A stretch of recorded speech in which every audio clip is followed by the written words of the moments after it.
இந்தியாவில் fuel story ரொம்ப ஃபாஸ்ட்டாக சேஞ்ச் ஆகுது. பெட்ரோல் ப்ரைஸ் நம்ம கண்ட்ரோல்லே இல்லை. டீசல்ஸ் மேலே நிறைய ரெஸ்ட்ரிக்ஷன்ஸ் அப்படின்றது விழுகுது. இன்னொரு பக்கம் ஈவி தான் நம்மளோட ஃபியூச்சர் அப்படின்ற மாதிரி சொல்கிறாங்க. பட் சேம் டைம் இங்கே ஒரு இன்ட்ரெஸ்டிங்கான ஒரு ஃபேக்ட் என்னென்னா, சைலண்ட்டாக இங்கே ஒரு ஃபியூவல் இந்தியாவில் ஒரு ரேப்பிடான க்ரோத்தை நோக்கி போயிட்டுருக்கு, சிஎன்ஜி. இப்போ கரண்ட் டைம் லைனில் கிட்டத்தட்ட 8600+ ஸ்டேஷன்ஸ் இருப்பதாக கிளைம் பண்ணுறாங்க. கூடவே 18,000+ டார்கெட்ஸ் கவர்மெண்ட் வச்சுருக்காங்க. ஃப்யூச்சரில் அதை எடுத்து வரப்போவதாக தெரிய வந்திருக்கு. பல லட்சம் யூசர்ஸ் இப்போ சிஎன்ஜிக்குள்ளே ஷிஃப்ட் ஆகிட்டு இருக்காங்க.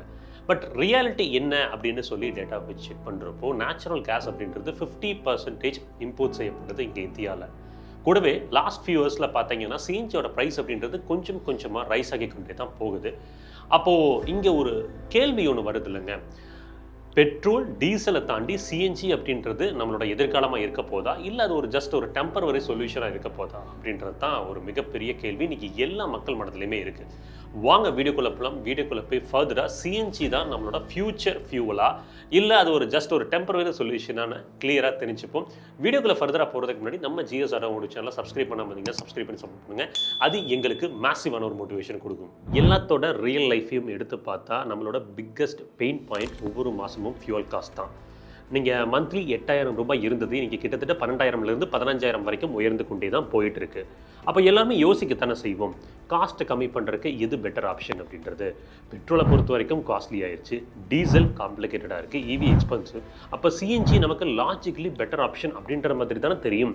பட் ட்விஸ்ட் என்ன அப்படின்னா, இங்கே அஃபோர்டபுள் அண்ட் சீப்பராக இருப்பதால் அது கரெக்டான ஃபியூவல் அப்படின்ற மாதிரி ஆகிடாது. இங்கே நமக்கு இன்ட்ரெஸ்டிங்கான ஃபேக்ட் என்னென்னா, நமக்கு 2 விதமான கேஸ் ஃபியூவல் ஆப்ஷன்ஸ் மார்க்கெட்டில் இந்தியன் மார்க்கெட்டில் அவைலபிளாக இருக்குது. எல்பிஜி, இன்னொன்று சிஎன்ஜி. எல்பிஜி அப்படின்னா நம்ம வீட்டில் பயன்படுத்தக்கூடிய குக்கிங் கேஸ் தாங்க. அதில் நமக்கு சில அப்கிரேடேஷன், சில மாற்றங்கள் செஞ்சு ஆட்டோ எல்பிஜின்னு மார்க்கெட்டில் பயன்படுத்திகிட்டு இருக்காங்க. சிஎன்ஜி பொறுத்த வரைக்கும் மீத்தேன் கேஸ். பேசிக் டிஃப்ரென்ஸ் என்ன அப்படின்னு கேட்டிங்கன்னா, எல்பிஜி உங்களுக்கு லிக்விட் ஃபார்மில் லோ ப்ரெஷரில் ஸ்டோர் பண்ணி வச்சுருப்பாங்க. வேறு சிஎன்ஜி அப்படின்றது ஹை ப்ரெஷர், கிட்டத்தட்ட 200 பார் கிட்டலாம் கம்ப்ரஸ் பண்ணி ஸ்டோர் பண்ணி பயன்படுத்திகிட்டு இருக்காங்க. இங்கே நம்ம டிரைவிங் பெர்ஸ்பெக்டிவில் நோட் பண்ணோம்னா, எல்பிஜி கொஞ்சம் better pickup and smoother feel கொடுக்கும். வேறு சிஎன்ஜி வரப்போ நமக்கு பவர் லாஸ் அப்படின்றது இருக்கத்தான் செய்யுது. இங்கே மேஜராக நம்ம கவனிக்க வேண்டியது என்ன அப்படின்னா, சிஎன்ஜி இஸ் மச் சீப்பர் தென் எல்பிஜியாக இருக்குங்க. உங்களுக்கு ரியல் டைமில் நம்ம ரன்னிங் காஸ்ட் அப்படின்னு பார்த்தோம்னா, பர் கிலோமீட்டருக்கு சிஎன்ஜி அரௌண்ட் 2 to 3 rupees தான் வருது. வேற எல்பிஜி 3.5லேருந்து 5 rupees வருது. வேற பெட்ரோல் போனீங்கன்னா 7 to 9 rupeesங்க. ஸோ இந்தியா என்ன சூஸ் பண்ணுச்சுன்னு கேட்டிங்கன்னா, டிரைவிங் இல்லை சேவிங்ஸ் தான் சூஸ் பண்ணியிருக்கு. சரி, சிஎன்ஜினா என்ன, சிஎன்ஜி எங்கிருந்து எக்ஸ்ட்ராக்ட் செய்யப்படுது, எங்கே ப்ரொடியூஸ் பண்ணுறாங்க அப்படின்ற கேள்வி உங்கள் மனசில் வரலாம். சிஎன்ஜி அப்படின்னா கம்ப்ரஸ்ட் நேச்சுரல் கேஸ் அப்படின்னு அர்த்தங்க. இது மோஸ்ட்லி மீத்தேன். பெட்ரோல் மாதிரி இது ரிஃபைன் பண்ணுறது இல்லை, உங்களுக்கு ஏர்த்லேருந்து எக்ஸ்ட்ராக்ட் செய்யப்படுவது. இந்தியாவில் கிருஷ்ணா கோதாவரி பேசின் மாதிரி ஒரு சில பிளேசஸ்லேருந்து நேச்சுரல் கேஸஸை எக்ஸ்ட்ராக்ட் பண்ணி அதை 200 to 250 பார் ப்ரெஷர் வரைக்கும் கம்ப்ரஸ் பண்ணி க்ளீன் பண்ணினதுக்கு அப்புறம் தான் கம்ப்ரஸ் பண்ணுவாங்க. கம்ப்ரஸ் பண்ணி அதை ஸ்டோர் பண்ணி வைப்பாங்க. அதை பைப் லைன்ஸ், அதுக்கப்புறம் ட்ரக்ஸ் மூலமாக ஃபியூவல் ஸ்டேஷன்ஸ்க்கு அனுப்பி கொடுக்குறாங்க. சிஎன்ஜி அப்படின்றது கிளீனர் ஃபியூவல் அப்படின்றதால நமக்கு பொல்யூஷனும் லெஸ்ஸாக இருக்கும். அதே சமயம் என்ஜினில் இருக்கக்கூடிய கார்பன் டெபாசிட் அப்படின்றது பெருமளவில் தவிர்த்து கொடுக்குதுங்க. So less pollution and carbon டெபாசிட்டும் இல்லை அப்படின்றதுனால நமக்கு வாங்கக்கூடிய கன்சியூமருக்கும் சரி, எல்லாத்துக்குமே அது ஒரு நல்ல விஷயமா அமையுது. சரி, அதெல்லாம் இருக்கட்டும், இந்தியாவில் சிஎன்ஜியோட இன்ஃப்ரா எப்படி இருக்குது, இதோட எக்கோ சிஸ்டம் எப்படி இருக்குது அப்படின்ற ஒரு கேள்வி எல்லாத்துக்குமே வருது. ஆல்ரெடி நான் சொன்னது தான், கிட்டத்தட்ட 8600+ ஸ்டேஷன்ஸ் வச்சுருக்காங்க. 18,000+ அப்படின்றது டார்கெட் இருக்குது. பட் இந்த சிஎன்ஜி ஸ்டேஷனை நான் எப்படி கண்டுபிடிக்கிறது? இயர்லியராக இருந்த ஒரு பிக்கஸ்ட் டாஸ்க் என்ன அப்படின்னா, எந்த ஸ்டேஷன்லாம் சிஎன்ஜி இருக்குது அப்படின்றதே கண்டுபிடிக்க முடியாமல் இருந்துச்சு. பட் இப்போ ரீசெண்ட் டைமில் நாவ் காட்டி அப்படின்னு சொல்லி ஒரு அப்ளிகேஷனை லான்ச் பண்ணியிருந்தாங்க. அதில் நம்ம ட்ராவல் பண்ணிட்டு இருக்கிற ரூட்டில் நியர்பையில் எங்கே சிஎன்ஜி ஸ்டேஷன் இருக்குது, அதுக்கு ரவுட்டிங் பண்ணுறதுக்கு, அதாவது கூகுள் மேப் மூலமாக ரவுட்டிங் பண்ணுறதுக்கான ஃபெசிலிட்டியும் கொடுத்துருப்பதால் இந்த எக்கோ சிஸ்டம் அப்படின்றது கொஞ்சம் பெட்டர் ஆகியிருக்கு. பட் இன்னொரு பக்கம் மிகப்பெரிய ஒரு பிரச்சனையாக இருப்பது என்னென்னா, ஈவன் தோ நிறைய இடத்துல டெவலப் ஆகிருந்தாலும் பாதி இடத்துல இயர்லி மார்னிங் நைட் டைம் நீங்கள் போனீங்கன்னா சிஎன்ஜி அடிக்கிறது இல்லை. கேட்டால் சிம்பிளாக ஒரு ஆன்சர் சொல்லிடுவாங்க, ப்ரெஷர் இல்லைம்பாங்க. அப்படி இல்லைன்னா சிஎன்ஜி ஸ்டாக் இல்லை அப்படின்ற மாதிரி பண்ணிடுறாங்க. இது சிஎன்ஜி ஸ்டாக் இருந்தாலும் ப்ரெஷர் இருந்தாலுமே சிஎன்ஜி அடிச்சுக்கிறதுக்கு சலிச்சுக்கிற மாதிரி இருக்கக்கூடிய நிறைய ஃபியூல் ஸ்டேஷன்ஸ் நம்ம கண் கூட நாம் இப்போ ரியல் டைமில் யூஸ் பண்ணுறதால பார்த்துக்கொண்டே தான் இருக்கும். இதெல்லாம் கவர்மெண்ட் ஒரு ப்ராப்பரான ஒரு ஸ்டெப்ஸ் எடுக்கணும். ஏன்னா பெட்ரோல் டீசல் வாங்க வந்த ஒரு மாதிரியும் சிஎன்ஜி அடிக்க வந்த ஒரு மாதிரியும் பார்க்கக்கூடிய இயல்பு இன்றைக்கி நிறையா கேஸ் ஸ்டேஷன்ஸில் இருக்குது. ஸோ அதை கொஞ்சம் ரிசல்வ் பண்ண வேண்டிய டாஸ்க் கவர்மெண்ட் கிட்ட உண்டுங்க. சரி, ரன்னிங் காஸ்ட்டில் எந்த அளவுக்கு டிஃப்ரென்ஸ் இருக்குது அப்படின்னு பார்க்குறப்போ petrol 7 to 9 rupees per kilometer இருக்குது, diesel 5 to 7 rupees per kilometer இருக்குது, but CNG 2 to 3 rupees per kilometer தான் இருக்குது.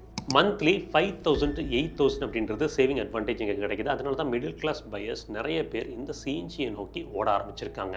இந்த அஃபோர்டபிலிட்டி பற்றி பேசிகிட்டு இருக்கும்போது ரொம்பவே இம்பார்ட்டண்ட்டாக கேட்க வேண்டிய கேள்வி என்னன்னா, இந்த அஃபோர்டபிலிட்டி இன்னும் எத்தனை நாளைக்கு இருக்க போகுது சிஎன்ஜிக்கு? ஏன்னா 2005 சிஎன்ஜி அப்படின்றது இந்தியாவில் கொண்டு வரப்பட்டப்போ 25 ரூபாய் பர் கேஜியாக இருந்துச்சு. பட் இன்றைக்கி ஆல்மோஸ்ட் 80 to 90 rupees பர் கேஜியாக வைடனா நம்ம இந்தியன் நெட்வொர்க்கில் நம்மளால் பார்க்க முடியுது. ஆல்மோஸ்ட் 3 மடங்கு விலை உயர்ந்திருக்கு.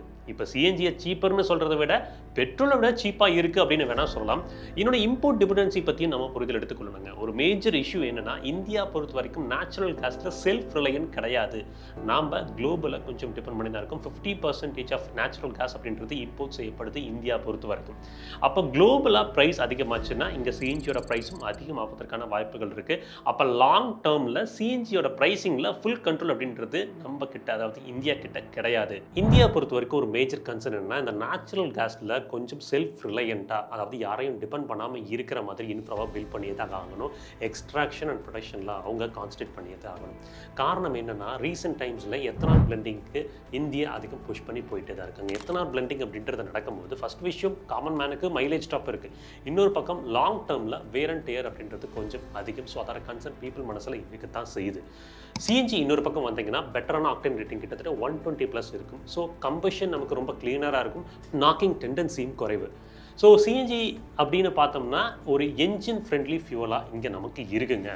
பட் எல்லாருமே கன்சர்னாக சொல்கிறது சிஎன்ஜி போகிறப்போ பவர் லாஸ் அப்படின்றது இருக்குது. வாட் இஃப் டர்போ சிஎன்ஜி அப்படின்ற ஒரு கான்செப்ட் வந்துச்சுன்னா எப்படி இருக்கும்? டர்போ சிஎன்ஜி என்ஜின்ஸோட research and development on cards தாங்க மாருதி சுசுகி, ஸ்கோடா போன்ற நிறுவனங்கள் அதை டெஸ்ட் பண்ணிட்டு தான் இருக்காங்க. கூடிய சீக்கிரம் டர்போ பெட்ரோல் என்ஜின்ஸில் சிஎன்ஜி பேக் பண்ணி வர ஆரம்பிக்கும். ஏன்னா இந்த டர்போ பெட்ரோல் என்ஜின்ஸ்க்கு வந்து பார்த்திங்கன்னா ஹையர் ஆக்டேன் ரொம்பவே சப்போர்ட்டிவாக இருக்கும். சிஎன்ஜியோட ஆக்டேன் ரேட்டிங் அதுக்கு ரொம்பவே நமக்கு உதவியாக இருக்க போகுது. ஏன்னா 120+ அப்படின்றது ஒரு ஆக்டேன் ரேட்டிங், அது more or less suitable for turbo petrol engine தாங்க. ஸோ இந்த பவர் லாஸ் அப்படின்ற கான்செப்டை கூடிய சீக்கிரம் டர்போ பெட்ரோலில் சிஎன்ஜியும் பேர் பண்ணி வரும்போது உங்களுக்கு அதை எராடிகேட் செய்யப்படும். ஃபைனலாக எல்லாருமே கேட்ட ஒரு கேள்வி, சிஎன்ஜி ஃபியூவல் அப்படின்றது நம்மளோட ஃபியூச்சர் ஃபியூவலான்னு கேட்டால் ஆன்சர் அப்படின்றது ரொம்ப சிம்பிள் இல்லைங்க. சிஎன்ஜி பொறுத்த வரைக்கும் ஒரு பர்ஃபெக்டான ஃபியூவலான்னு கேட்டிங்கன்னா அதோட இன்ஃப்ரா டெவலப் ஆகணும். அதோட ப்ரொடக்ஷன் நமக்கு வந்து மற்ற நாடுகளோட டிபெண்டன்சி இல்லாமல் நம்ம நாடோட டிபெண்டன்சி நம்மக்கிட்ட இருந்து ப்ரொடக்ஷன் அப்படின்றது இருந்தால் தான் அது பெட்டராக இருக்கும். அதுக்காக யூஸ்லெஸ் ஃபியூவலானு கேட்டிங்கனாலும் அப்படியும் சொல்ல முடியாது. இது ஆக்சுவலாக ஒரு டிரான்சிஷன் ஃபியூவல்னு சொல்லலாங்க. பெட்ரோல் டீசலில் இருந்து நியூ ஜென் டெக்னாலஜிஸ்க்கு அந்த பரிணாம வளர்ச்சி அடைந்து பார்த்தீங்கன்னா அதுக்கு பிரிட்ஜாக இருக்கக்கூடிய ஃபியூவல் தான் இந்த சிஎன்ஜி. இந்தியாவில் எது பெஸ்ட் ஃபியூவல்னு கேட்டிங்கன்னா சீப்பஸ்ட்டாக இருப்பதும் இல்லை, அட்வான்ஸ்டாக இருப்பதும் கிடையாது. உங்களோட யூசேஜுக்கு எது பெஸ்ட்டாக இருக்குது அப்படின்றத பார்த்து தான் நீங்கள் முடிவெடுக்கணும். ஒரு கரண்ட் டைம் லைன் ஒரு 6 to 7 இயர்ஸில் இந்த சிஎன்ஜி அப்படின்றது ஒரு டிராஸ்டிக்கான ஒரு டெவலப்மெண்ட்டுக்குள்ளே வரும். ஆனால் அதுக்கப்புறம் சிஎன்ஜி எப்படி இருக்கும் அப்படின்றது நம்ம நாட்டோட இன்ஃப்ரா டெவலப்மெண்ட்டை பொறுத்து தாங்க இருக்குது. ஸோ ட்ரெண்டை ஃபாலோ பண்ணாமல் உங்களோட தேவைக்கு என்ன ஃபியூவல் கரெக்டாக இருக்கும் அப்படின்றத பார்த்து டெசிஷன் எடுங்க. ஐ ஹோப் இந்த வீடியோ உங்களுக்கு யூஸ்ஃபுல்லாக இருந்துக்கும்னு நினைக்கிறேன். நெக்ஸ்ட் வீடியோவில் இன்னொரு பெட்டரான இன்ஃபர்மேஷனோட சந்திக்கலாம். அது வரைக்கும் எப்பவுமே சொல்கிறது தான், ரோட்டில் போய் வரப்போ உங்களை நம்பி இப்படி குடும்பம் இருக்கும், அதே மாதிரி ரோட்டில் போய் வர சக மனதில் நம்பி நேசிக்கிற குடும்பம் இருக்குது. சர்ச்சர் பண்ணால் பத்திரமா போய் பத்திரமா அவங்க டாரா டேக் கேர், பை.